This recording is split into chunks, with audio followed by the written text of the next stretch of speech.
मराठा आरक्षणाविरोधात ओबीसींनी याचिका दाखल केलेल्या आहेत। ओबीसींच्या याचिकेवर तातडीने सुनावणी होणं हे शक्य नाहीये।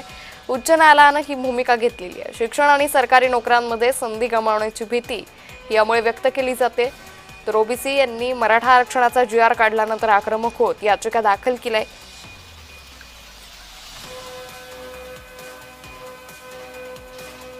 कुणबी प्रमाणपत्रामार्फत आणि कुणबी नोंदीमार्फत ओबीसी मधून जर तुम्हाला आरक्षण घ्यायचं असेल तर जातीचा पातीचा तुम्ही विचार करायचा म्हटल्याच्या नंतर एकतर मराठा समाज कुठल्याही परिस्थितीमध्ये मागास नाही, त्याचं मागासले पण अनेक वेळा सिद्ध झालेलं नाही। 4 आयोगाने मागासले पण नाकारलंय, सर्वोच्च न्यायालयाने नाकारलंय, उच्च न्यायालयाने नाकारलंय।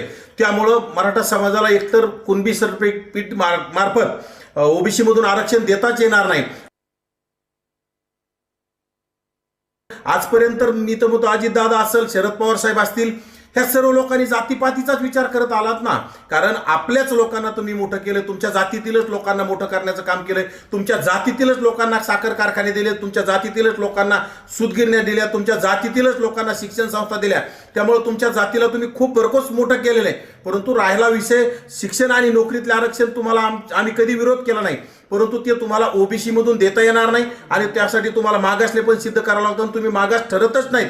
त्यामुळं अजितदादांनी काही जरी म्हटलं तर ह्या वक्तव्याचा निव्वळ चुकीचा अर्थ होतो।